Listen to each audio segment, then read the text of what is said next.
Cerca de 3% das crianças apresentam dificuldades no crescimento. Para falar sobre este assunto, nós convidamos Dr. Matheus Severo, endocrinologista, que vai falar sobre as deficiências no crescimento e os tipos de nanismo. Não saia daí. Interativa 22 anos. Aqui tem gente, aqui tem vida, aqui tem Unimed. Grupo Felite, levando felicidade para onde for. Distribuidora Santa Lúcia, a energia de quem sabe onde quer chegar. Escolha diferente. Escolha Unicred. Então, no programa de hoje nós vamos falar sobre deficiências no crescimento, hormônio de crescimento e onanismo. Doutor Matheus, muito obrigada por vir aqui conversar conosco sobre um assunto tão importante e que aflige muitos pais. Em primeiro lugar, eu quero te perguntar, então, quando que é diagnosticado onanismo ou essa deficiência no crescimento? Primeiro, agradeço o convite, tá, Silvana? Muito obrigado pelo convite. Um conceito que é importante a gente entender primeiro é de crescimento normal, né? Para a gente definir problemas do crescimento, primeiro a gente precisa entender isso. Para saber se uma criança está crescendo de forma apropriada, ela precisa consultar regularmente. Geralmente as crianças vão no pediatra. O pediatra mede e pesa a criança com frequência nas consultas de puericultura. E as mães já devem ter visto isso, né? Quando a criança sai da maternidade, já ganha aquela carteira que tem os gráficos de crescimento. E ali, naquele gráfico, o pediatra vai colocando as medidas da estatura da criança. Quando os pontinhos caem abaixo de um limite, que é o percentil 97, que a gente chama, por isso que dá esse número, em torno de 3% das crianças podem precisar de algum tipo de avaliação, porque o gráfico mostra uma média da população, né? E quando cai abaixo desse percentil 3% lá, são crianças que podem ter algum problema no crescimento, né? E aí existem diversas causas desses problemas de crescimento. Desde a baixa estatura familiar, está associada à própria estatura dos pais, uma condição que a gente chama de atraso constitucional, que a criança ela cresce de uma maneira mais lenta no início, mas ela tende a ir recuperando no decorrer dos anos, principalmente no estirão da puberdade. Também tem crianças que nascem pequenininhas por prematuridade ou por retardo no crescimento intrauterino, que podem não recuperar o potencial de crescimento nos primeiros anos de vida e pode ter problema no crescimento. Várias doenças crônicas, né? Doenças inflamatórias do intestino, doença renal crônica, doença celíaca, privação psicossocial. Então tem crianças que têm problemas de agressão familiar ou que são privadas do convívio familiar, podem apresentar problemas de crescimento. E também tem as causas hormonais, né? Deficiência do hormônio de crescimento é uma causa, deficiência do hormônio da tireoide é outra causa, excesso do cortisol, né, é outra causa também. Então existem várias causas, também genéticas, como tu falou. No caso ali, a acondroplasia, que é uma displasia óssea, como a gente chama. As crianças nascem com problemas na cartilagem de crescimento, então tende a ter os membros mais curtos, né? Pode comprometer a estatura. E outras doenças genéticas, como Prader-Willi, síndrome de Turner, síndrome de Noonan, são problemas genéticos que já predispõem, a própria síndrome de Down, né? Já predispõe as crianças a ter uma estatura mais baixa. Muito bem, são vários fatores e eu acho que nós podemos falar assim, de alguns deles que eu acho que é importante para as pessoas que estão nos assistindo. Os casos de nanismo, por exemplo, isso consegue ser diagnosticado já na gestação? Então, assim, a baixa estatura, a gente faz o diagnóstico à medida em que vai medindo o crescimento e observa que ele não está se encaixando no gráfico. A acondroplasia, que seria o que no conceito da maioria das pessoas entendem como nanismo, né? Eu acho que seria o nanismo acondroplásico, que tem aquela característica de ter os membros mais curtos, ter a testa mais arredondada, o nariz mais curtinho, né? Ter uma lordose, que é a coluna mais curvada na região ali, então fica com o glúteo mais saltado. Esse tipo de nanismo especificamente pode ser diagnosticado, não é diagnosticado, mas a gente pode desconfiar da existência dele já nos exames pré-natais, né? Então, em algum momento durante a gestação, vai ser feita uma ecografia e o obstetra vai perceber que os membros da criança, né, pernas e braços estão um pouco mais curtos comparado com o tronco ali, tórax e abdômen. Então, dá para desconfiar. O diagnóstico mesmo é feito a partir do nascimento, através das características clínicas, que essas aí que eu pontuei, né?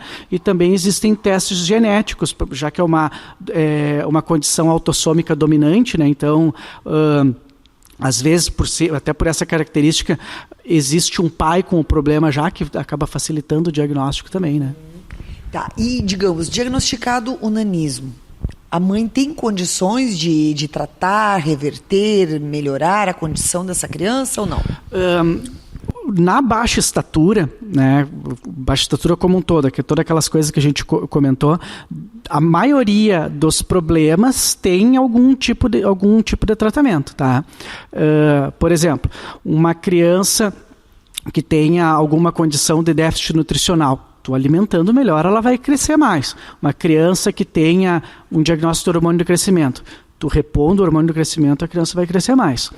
No caso da acondroplasia, existe um medicamento relativamente novo, que é a vosoritida, um medicamento de altíssimo custo, que quando começado, enquanto ainda está tendo potencial de crescimento, não vai fazer a criança ter um crescimento normal, né? Mas vai fazer com que ela cresça um pouco mais e fique um pouco menos baixa do que seria sem tratamento, né? Tratamento de alto custo.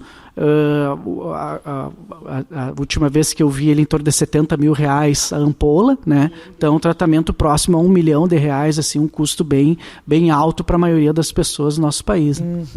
Tá. E na questão das crianças que têm algum tipo de dificuldade, vamos pensar assim, a falta de alimentação, né? Uma alimentação inadequada, às vezes por desnutrição, digamos assim.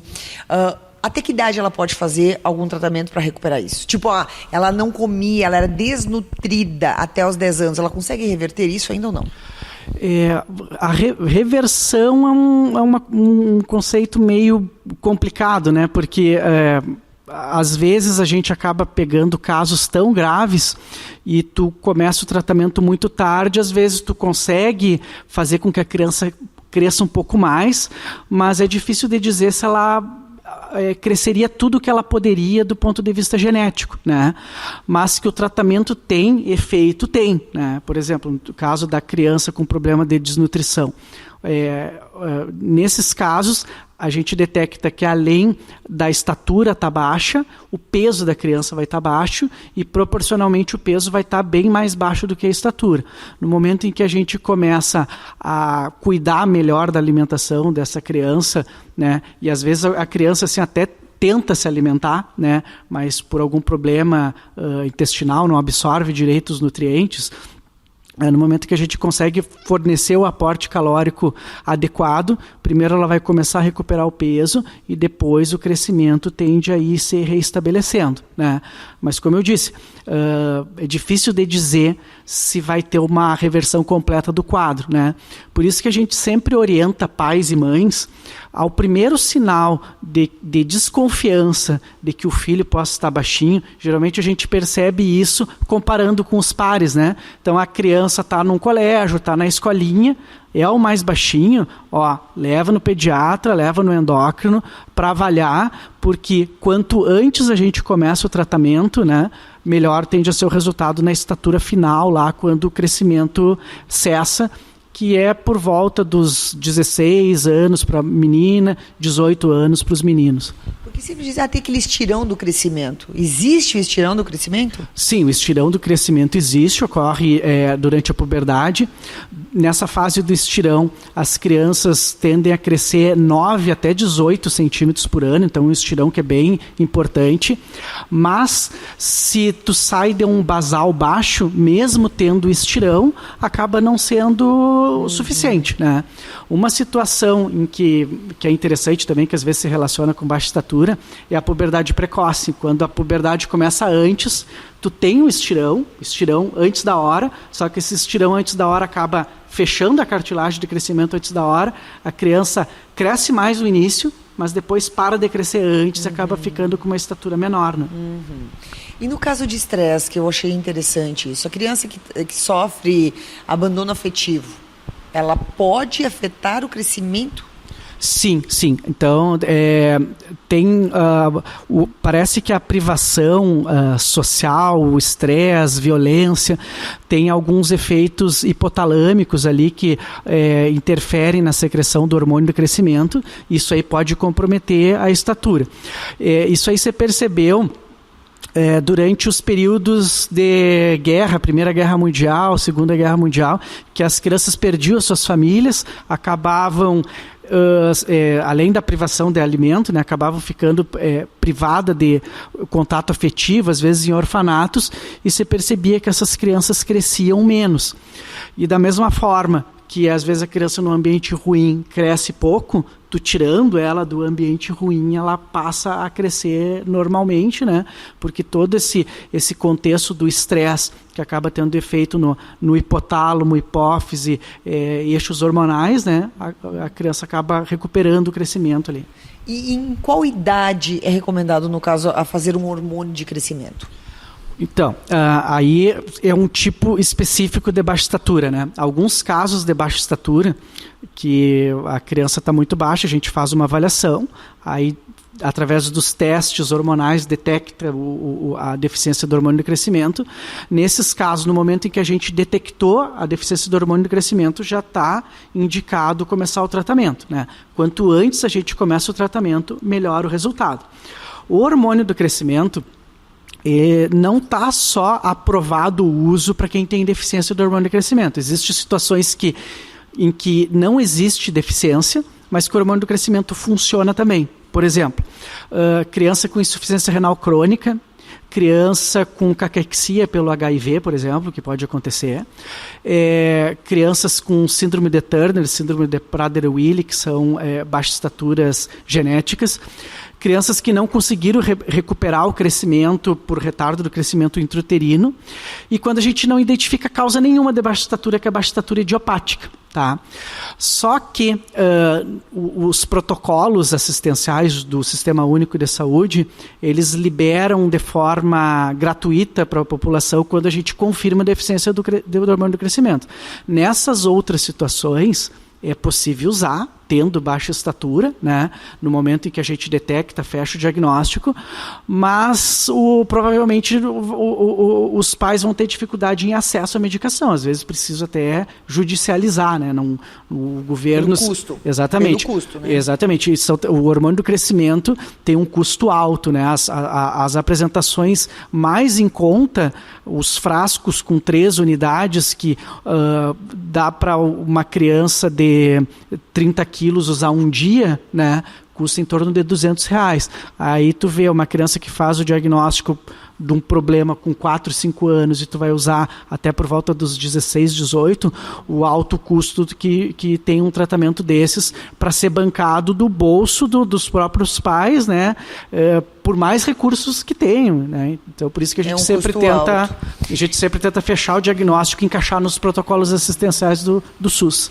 E existe algum efeito colateral, esse hormônio de crescimento? O hormônio do crescimento usado nas doses recomendadas na literatura médica para quem tem deficiência ou para esses casos específicos costuma ser bem seguro, bem tolerado, tá? O que a gente costuma cuidar quando está repondo o hormônio do crescimento é principalmente contraindicação, porque crianças com histórico de neoplasia, que às vezes uma criança tem câncer e não cresceu pelo câncer, né? O hormônio do crescimento, quando tem um câncer ativo ou o câncer não está eliminado por pelo menos 2 anos, Às vezes tu dá o hormônio do crescimento pode predispor o crescimento dessa neoplasia.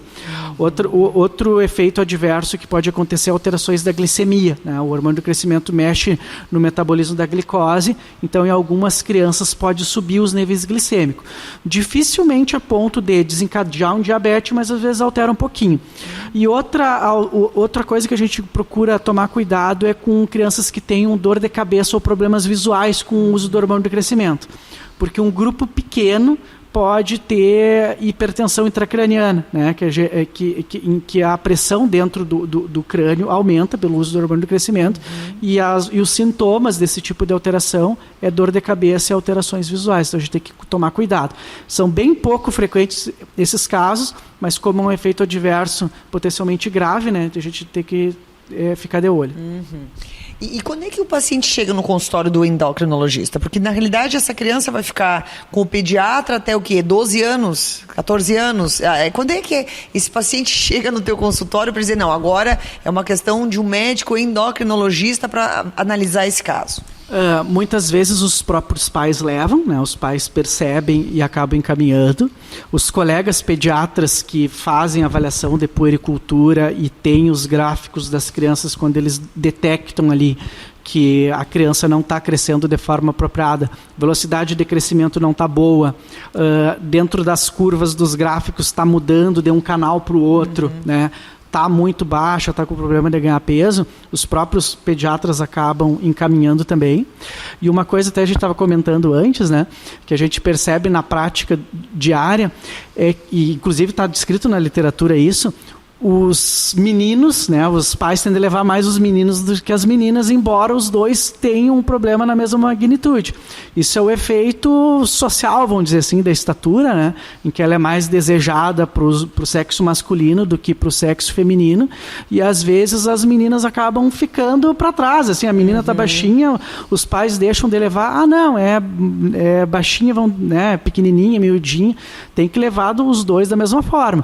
Outro detalhe interessante na própria literatura, né, assim como tem o preconceito, entre aspas, assim, essa questão social dos pais, também parece ter dos médicos. Às vezes os médicos demoram mais a oferecer tratamento para as meninas do que para os meninos. Assim. Os meninos acabam recebendo tratamentos para crescer mais rápido do que para as meninas por causa desse contexto social da estatura. Só. E esse é um item também que eu acho que é importante ser falado, da questão do preconceito, né? Sim. Então tem o preconceito com a questão do nanismo, e também tem o preconceito quando a menina é mais alta que o menino também, né? Existe um certo machismo, eu acho, que, né, que a menina pode ser mais baixinha, mas não pode ser mais alta. Sim, né? Sim. Todas essas questões de estatura, é interessante, assim, tem estudos mostrando que quanto mais centímetros a pessoa tem, a percepção de sucesso acadêmico, sucesso financeiro que as outras pessoas têm, né, só pela estatura muda, assim. Então, por isso que essa coisa de altura, né, as pessoas acabam levando muito em consideração, assim. A pessoa mais alta tende a ser visto pela sociedade como mais bonita, mais inteligente, mais bem-sucedido. E a gente sabe que na prática não é assim, né? E por isso que tem toda essa questão com relação aos tratamentos para crescer. Às vezes, inclusive, pais querendo fazer tratamento em crianças que não têm problema, né? Que às vezes a gente vê também. Eu quero que o meu filho jogue basquete, então eu já vou dar um hormônio para ele crescer mais um pouquinho. Exatamente. Então, eventualmente, a gente percebe essas coisas e nesse tipo de situação não está indicado o tratamento, né? A criança está com a estatura dentro do normal, dá hormônio para crescer, porque aí pesa mais efeitos adversos possíveis do tratamento e custo do que o benefício, né? Que nesses casos, mesmo no caso de pessoas, de crianças que têm problema de crescimento, o ganho com o uso do hormônio de crescimento não é um ganho maravilhoso, né? Vai de 4 a 8 centímetros na altura final. Então, às vezes, os pais, né? Não, eu quero que o meu filho, a altura prevista dele é 1,70, eu quero que ele tenha 1,90 m. O hormônio de crescimento não vai fazer ele crescer 20 centímetros, né? Na melhor das hipóteses, numa criança com problema, fica entre 4 e 8 centímetros na altura final. E isso é um dado bem importante, e procurar um profissional adequado para fazer um tratamento adequado também. né? Muito obrigada pelas informações, Dr. Matheus, achei que foi fantástico. E em seguida falaremos de mais assuntos hormonais, porque é um assunto importante também que as pessoas precisam ficar atentas, né? Com a sua saúde e a saúde dos seus filhos. Isso aí, eu que agradeço, estou à disposição. Muito obrigada. Aqui tem gente, aqui tem vida, aqui tem Unimed. Grupo Felite, levando felicidade para onde for. Distribuidora Santa Lúcia, a energia de quem sabe onde quer chegar. Escolha diferente. Escolha Unicred.